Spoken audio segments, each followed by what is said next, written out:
Welcome in everybody to the Flagship podcast. I am Chip Brown of Horns 24/7 and very excited to be joined by burgeoning broadcaster, former UT Longhorn fullback. His nickname was Headache.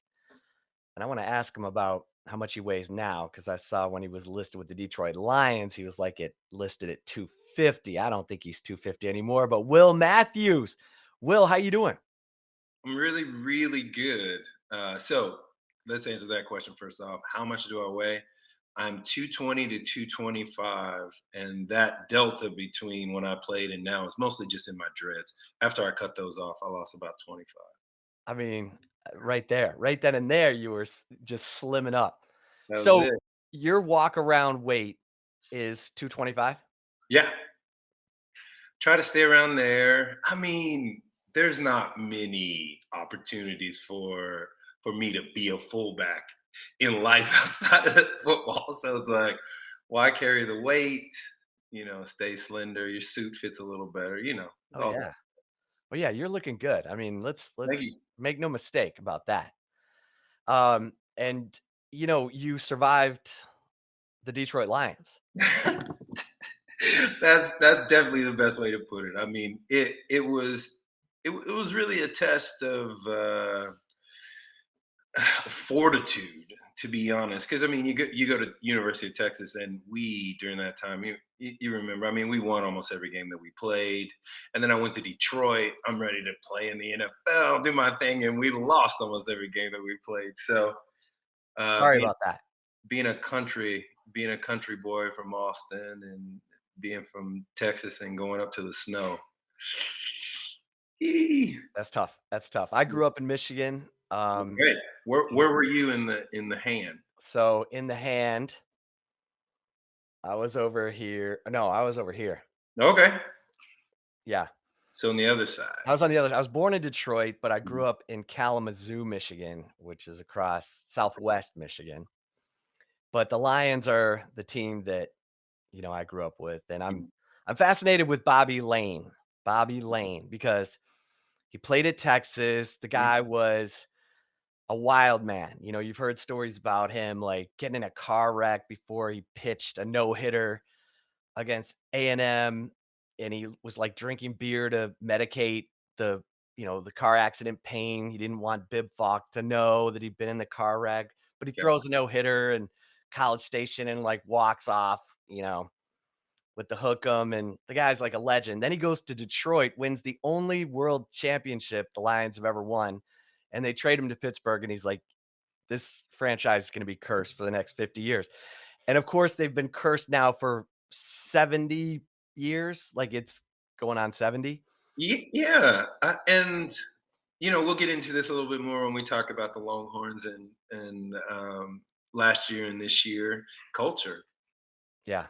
I remember, and this is the secrets behind the scenes at the Detroit Lions in the locker room when guys would say, "Hey, man, the whole goal here is to play as hard as you can and get your next contract and go to the next place." So even inside of the locker room, people were, you know, just in that just in that stream going, "Well, we're probably not going to win, but it Man. is what it is." Hard one. Yeah, I was happy for Matt Stafford to get out and, you know, win a championship after giving everything he had to the Lions for Yeah, years. So, yeah. but enough about that, Will. Mm. I do wanna take you back because you played Okay, at Texas good. in the early 2000s. Mhm. You were there, your final season was 2004, the Michigan Rose Bowl year. Mhm. Um, and, you were opening holes for Cedric Benson, Yeah. Said B, and, I mean, obviously, God bless Said B. It's still I wanna get your thoughts on it because it's still, like, is a shock. I walk into Moncrief, I see his picture Yeah. in the meeting room, and I'm just like, he was a neighbor of mine up on Shepherd Mountain for years, and I just can't believe he's gone. And I just wanna, have you take us back to, being around him all the time and being teammates and just your thoughts on Said B. Well, I mean, I walked on the campus as a running back, fullback, and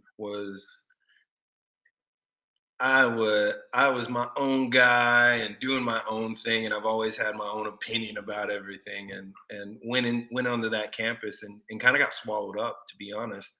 All of the hoopla and craziness and everything was totally different, and I needed a second to get acclimated. The next year, a dude walked on the campus, and we had similar disposition on how we saw life, and we connected really quickly and really easily. And what we began to develop during that time while we were there was just, the swagger, that Texas tough, that, it doesn't matter what that team does or what anybody does, we're going to do our thing. And one of the most wonderful things that I remember about said B was, and a lot of people don't know this, is just how kind and gentle and cool and funny and weird this guy was. And we would sit and talk about life and talk about everything. And he brought that swagger and that Texas tough into everything that he did. And until today, I am tougher, stronger, more focused, more connected to more connected to the future that I want to build because of Sebi. And that's why I keep his picture. You can see I got a picture of him and I right before the NFL Combine hanging out. That's my brother, and I miss him. Yeah, I mean, he was this tough, amazing running back, number 3 rusher, in Texas history. Um, but behind the scenes, like you just said, he was a different guy. Yeah. Just, what was he like as a teammate or, even beyond your days together at Texas? Yeah, I mean, he always had his own flow. And everybody who knows Sebi was Sebi got to where he was going when he got there. It started when Sebi got there. And when I was in Detroit, I spent quite a bit of time in Chicago, going to visit him, and everywhere that he went, he made an impact. And the people who were ready for his message really gravitated towards him, and we really have kind of created a nice little crew. Guys like Lamar Houston, who went up there. I mean, a brother of mine too, and just the way we do things. He's the kind of guy that makes a mark wherever he was, and people remember him for the good and the bad, the crazy, the fun, and all of it. He was a force of nature. So So, things would start when Sedby got there. yeah. How did that sit with Mac Brown? Well, I think Coach Brown did a really, really, really great job with all of us on giving us what we needed, and then relying on the team, and then also relying on our position coach, Coach Chambers, Coach Haywood, and Coach Mack would be like, "You guys go and get Will and go and get Said B," and that's what we did. So we really kept it in house. So me and Said B came as a package. When we were going places, we were going together, and Coach knew that and made sure that we were doing that so that we can have fun and be hot-headed 19-year-olds, but still be inside of the bounds of rules and what we need to do. Talking to Will Matthews about his days at Texas. We'll get to his new role with the Oh, Texas Longhorns as the sideline reporter for football radio broadcasts. But I want take me back to the nickname Headache. yeah. Wasn't this a collision with you and Derek Johnson? What how did am I making this up? How did this go I down? So I actually think it came my freshman year. Dede Lewis. Dede Lewis. Dede Lewis. And Dede Lewis, anybody who knew Dede, he had the biggest head anybody's ever seen. I mean, the dude was a beast and an incredible human as that too. But he was coming in the hole. I was coming in the hole, and I hit him as hard as I could. He hit me as hard as he could, and I had a deep respect for him because of as hard as he hit me, and he had a deep respect for me. I think he just started calling me Headache and Tyrone Jones and some of the other guys, some of the older cats that stuck. And then it was emphasized heavily when DJ got there, and I kind of got kicked out of drills for hitting guys too hard. How about Coach, that? Think about get him that. out there, get him out there, get him out there.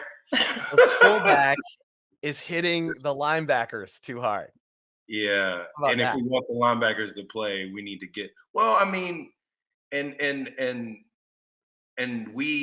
that was kind of the culture that we had. Like everybody gave it all. Like our starters were hitting starters as hard as they could because we needed them to be as good as they needed to be for that Saturday, even in spring ball. I mean, you got to go all out because the best person that your teammate is needs to play against needs to be you.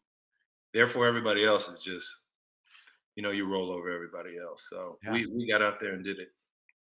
Well, let's take a quick break here with Will Matthews. We'll come back and get into the culture of winning programs because he Yeah. was part of one. I mean, anyone who remembers that 2004 season, amazing season. We'll be right back with Will Matthews. And if you're watching us on the Horns 24/7 YouTube channel, we will roll on. But Will, when you go back to that 2004 season, your only loss was the loss to Oklahoma. Ah. But the Yeah. run to the national championship started right after that, and the winning culture. Now, there were there were players who came in who helped change things. Obviously, Vince Young, but y'all were winning before Vince Young got there. So, talk about the winning culture and how the players pass it on. And obviously, Mac Brown was the coach the whole time, and Yeah. we'll get to today, but talk about that winning culture when you were a part of the program. Well, I came on a recruiting trip. I was a late recruit. I wasn't like highly touted. In fact, how I got to the University of Texas was my mom took a video down and walked in and gave it to Coach Greg Davis, and Let's go, mom. he watched it, and long story short, I'm at the University of Texas. But when I walked into there, I saw Casey Hampton and Sean Rogers, guys I look up to till today. And Too. they looked at you and said, "You don't mess up. We don't do that. We win here." And it was like, I better figure this out. Because it wasn't that the coaches were going to get on you. It was the players. Like, Right. I played because Cedric deserved to have a fullback who knocked people out so that he can get those yards. And me and said did that with Casey and Lyle Studdard and Blaylock and Vince. We did that because we knew our defense was lights out. So the culture was a circle, and the players ran the culture because we were going to win, and nobody was going to stop us. And that's a powerful thing. We were talking to Moro Ojimo this week. What a great guy! What a thoughtful guy. I mean, he really wants to get this thing turned. And he's like, I drive myself crazy thinking about, how I can get my teammates to be as obsessed about turning this thing as I am.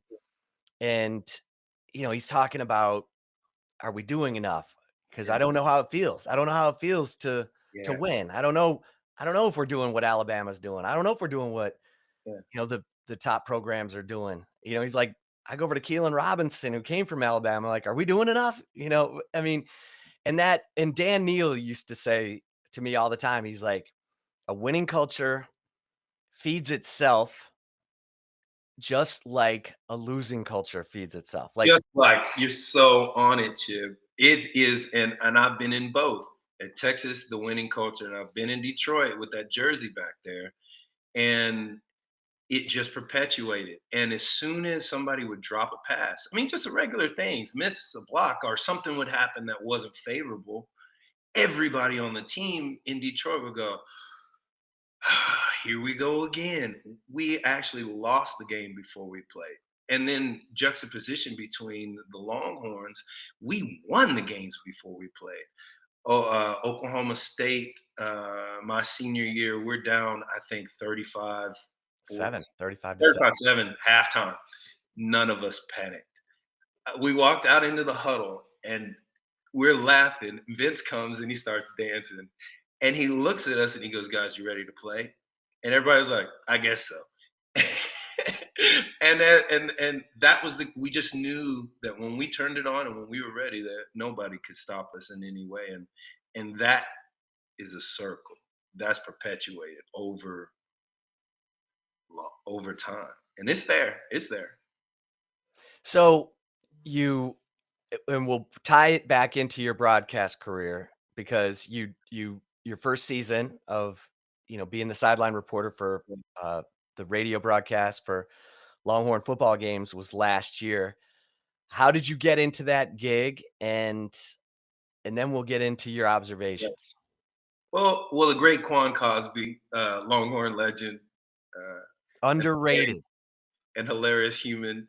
He stepped away from this role, so I think Quan was in the role for 7 or 8 years, and then it was time for him. He wanted to be a fan. He wanted to do some stuff with his family, and I got a call from John Bianco, and he asked if this is something I wanted to do, and I was like, it sounds great. And then it started to go from there.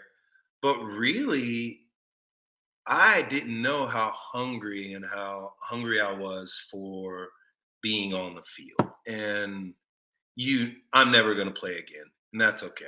I'm never going to be in the locker room in the way that I was. But being on the field, right around the energy, with the guys, building relationships, talking about the game, breaking it down, is oh, is an itch that was scratched, and I'm so excited about it, and to continue that this year, of course. So you're you're watching the season. It was a really interesting season. I mean, Interesting is the word, Chip. because the Arkansas game was, Yeah, they were amped beyond belief, but yeah, still Texas 4-1 yeah, and blow out Texas Tech. Just and Tech ended up going to a bowl game. Texas just rolls them. I mean, 70-35. And then they're off to the best start in an OU game I've ever seen. yeah, yeah. That was And and if Spencer Rattler stays in that game, Texas wins that game by 30. yeah, But Caleb Williams comes in, he's making plays off script. It's kind of a and then all of a sudden it falls into this pattern, this crazy pattern of getting up on the three best teams in the conference. Texas had, a double digit lead in the third yeah, quarter. What did you see, Will? What did you see that, yeah. kind of turned it? So, I mean, it's a really, really hard one. I mean, there is one of the aspects, Coach Brown talked about it a lot, the ball bouncing. There are what we would call the football gods, and sometimes they're not as favorable. The ball bounces the wrong way. There's that aspect, and then there is the aspect of culture and belief and brotherhood and some of the things that are built in the off season. Some of those things are built with continuity. Some of those things are built with a coach that has been there longer than a year. I mean, you got to look at it like this. I mean, Charlie Strong, and then Tom Herman, and then Coach Sark, and every single one of those coaches was absolutely different in every way that they did. So you're looking at some guys who were playing last year who played for all of those coaches. Yeah. Where's their stability? Where's their, what are they grabbing home to? What is the team? And so, like, I really felt like the guys were really asking the question. They may not have asked this out loud. Who are we? What do we do? How do we win? How do we hold on to the fight at the beginning of the game? And sometimes they were able to answer that question in a favorable way, but a lot of times not so much. And if you look at Coach Sark's first year, I mean, even being a rookie, he was a rookie last year. And they all, because of that, have to learn who is Texas? Who are we? What is this? And I think they really are making some strides to do that well this year. So when you look at the 2022 Longhorns, Hmm. you finish the 5-7 season, but then this great off season. Yeah. the great recruiting class. You really hit the trenches hard. You're bringing in some top offensive line, defensive line recruits, and you bring in Quinn Ewers at Yeah. quarterback, Hudson Card's a year in the system now. Mhm. But as Mora Ojimo was saying this week, I don't know if we're doing enough. I mean, they're still trying to figure it out. And you got Alabama on the You got schedule in week 2, and even UTSA with Jeff Traylor went 12-1 last year. So, exactly. it's like, okay, they've got to pull a lot of stuff together. There's been a lot of roster turnover. Yeah. I mean, a lot. Like the safety Transfer position, it's portal. crazy. Yeah. They're all gone, and now you got guys moving, Keaton Crawford's moving from corner to safety, and Anthony Cook's moving But from yeah. nickel to safety. Mo Blackwell's moving from linebacker to safety, Yeah. and those guys all may be just dogs and ballers, but Yeah. they're learning a new position, right? There So it's is. gonna take time. I mean, and we know Texas fan base doesn't have any patience, Yeah. but it's gonna take a little time, right?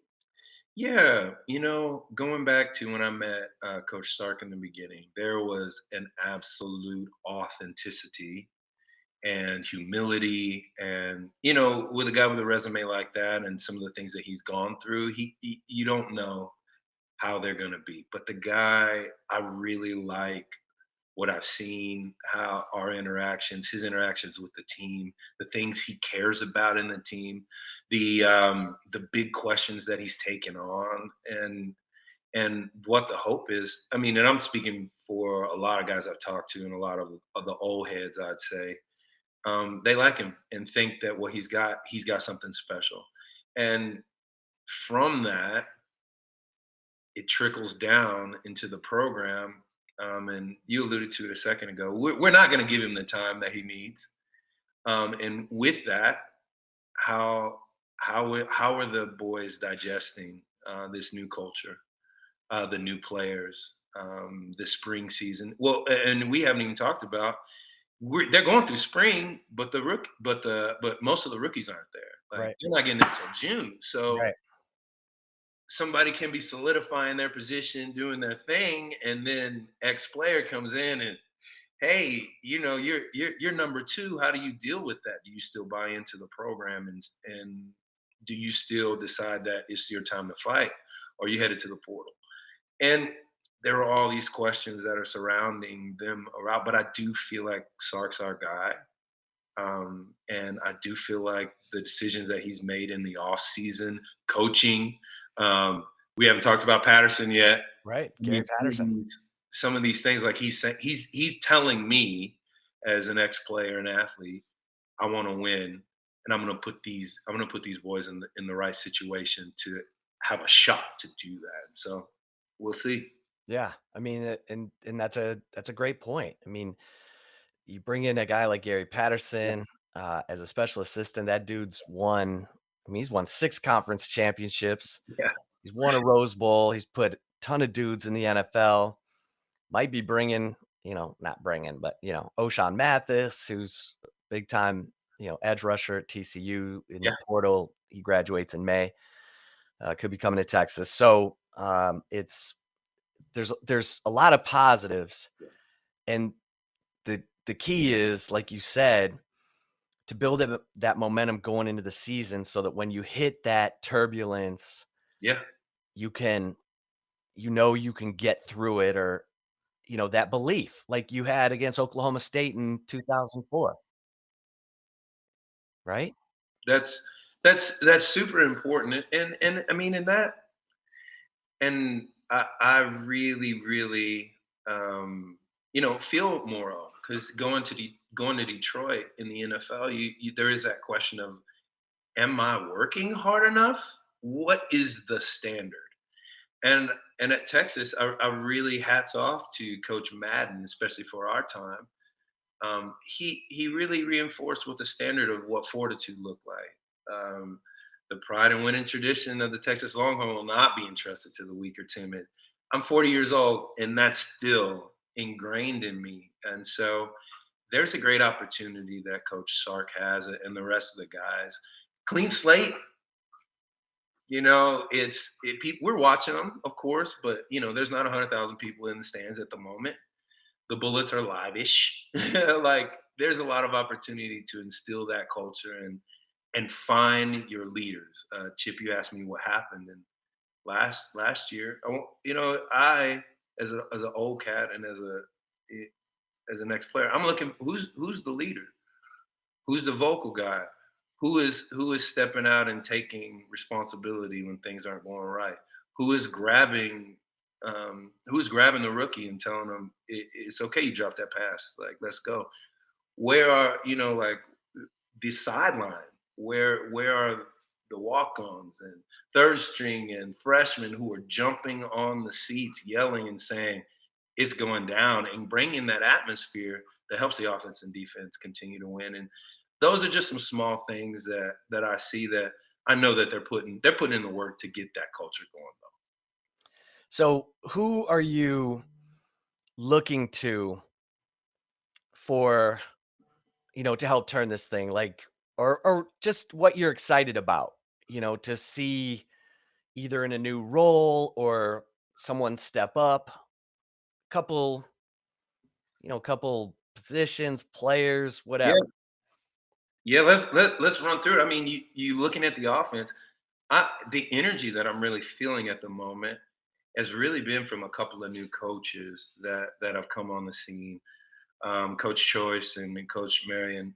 I mean, what and you can see on social media what they're putting out there, the kind of content that they're talking, the way that they're doing the drills. There's something a little bit different, which is an indicator that I'm watching those positions. And they brought in some really, really, really great talent. I mean, and you got Xavier Worthy, you got Whittington, you got Bijan, you've got the pieces there. Um, but we have to see like what is actually the voice of the offense. Who is the offense? What is it? What? And I'm really looking in the trenches because you know, Ewers, Card can throw the ball a mile and a half, but if you can't keep the guy safe, there's nothing that you can do. And on the defensive side, if you're not stopping the run up front and getting pressure on the quarterback, it's gonna be a long day in the Big 12. That's just what it is. And so I'm focusing in. And last year I really saw just some incredible leadership and gameplay from Demo, from Demarion Overshawn.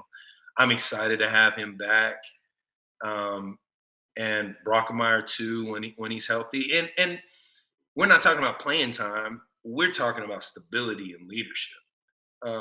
When those guys are on the field, something special happening. Bijan has really started to walk into that.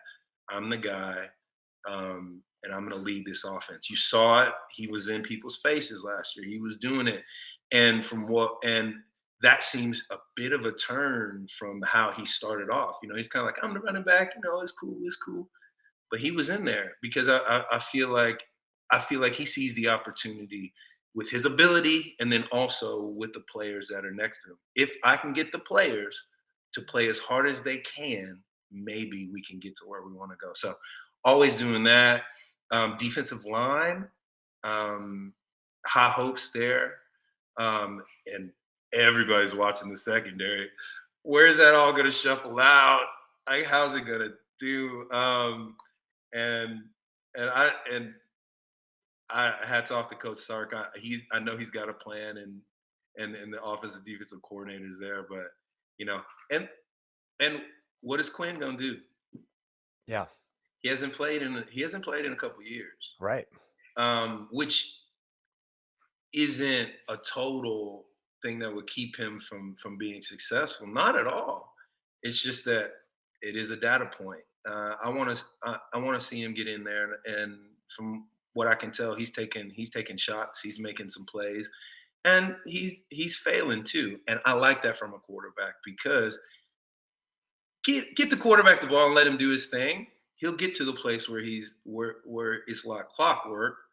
But it's season, it's spring ball, yeah. So get out there, take some shots. Let's be electric. You got to Xavier Worthy because if you get him the ball like we saw in OU, he might take it to the house. So it is what it is. Yeah, like on a bubble screen.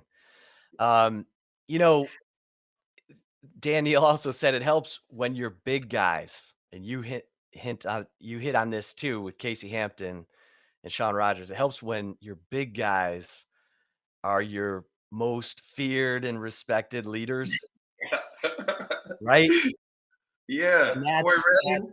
Yeah, that's what they need on both sides of the ball. yeah. They need And those. there is Coach Brown did a really good job of recruiting nice guys who were dogs on the field. And I think sometimes you got to see a nice guy who's also a dog to know that, hey, I can be smart, nice, kind, and then rip that field apart. And so I think they're growing into that and learning what that looks like in this era of modern football. You actually have to manage yourself well off the field and be able to do your job on the field because of social media and all the stuff out there. So I'm excited to watch the guys grow in that this year. Yeah. Okay, so if who's a player you think who could surprise or Uh, who you think is, like, ready for a breakout type season?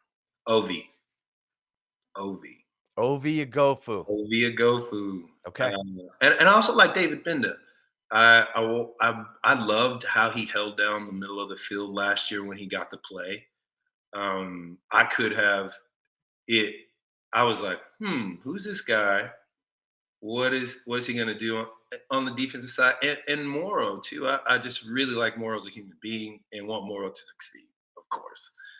And then guys to watch. I'm excited to watch a healthy Whittington Yeah, do his thing. I mean, I claim him as a running back. He was a running back in the day. that's right. He's a running back who's playing wide receiver and slot. That I think he's going to do some really special things. And Billingsley, I want to see.